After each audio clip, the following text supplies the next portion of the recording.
if I understand you correctly, you're going to be opening some hospitality venues that are owned and operated by you guys, so that your products will flow to the taps in those facilities. Exactly. Yeah. So you obviously came down and saw our tap room last time, anyways.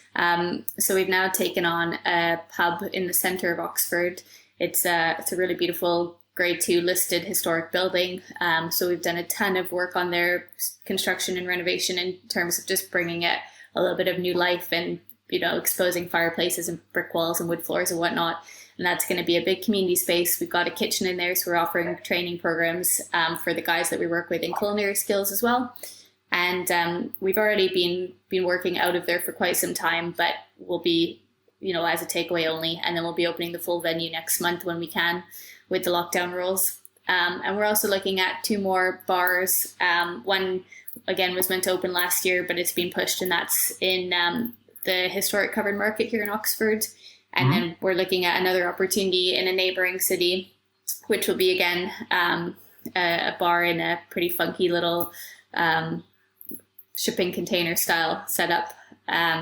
So we're looking at that as well. So it's definitely given us a bit of a kick to go for some things. And so are we starting to see with your generation sort of like a similar evolution? Because I'm sure you're aware of the history of, breweries and stuff in the UK. And that's a lot of the big ones, and I won't name any of them, also own a lot of the venues where their beers are served, and they're basically controlling hundreds of outlets for their products. It seems like in a much smaller, more organic way, you guys are starting to head down that road. So not only will you be able to control the flow of your products to these places, but also grow your training programs at the same time. Yeah, I think you mentioned a few of the bigger ones. I think we never will be quite on that scale or quite on that kind of exclusivity. We want to always maintain that it's a real community effort, and it's very community focused. So we'll always be supporting other local businesses. We get loads of guest beers in at all times and make sure we have a really cool craft offering happening. We don't want it to become a place where you can only get our beer and that's be all it sale. It's definitely something that we want it to be a big collaborative and representative of the whole craft beer industry. But I think what we've realized is somehow we seem to be okay at hospitality. We've done pretty well with our first venue, so we're going to roll with that a little bit.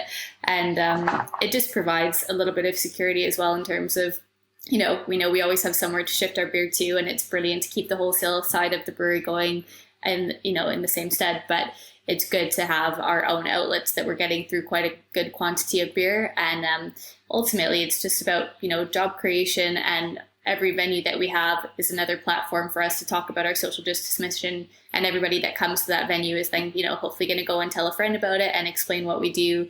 And it's really about starting the conversations and getting more people interested in the whole criminal justice reform and what we're all about.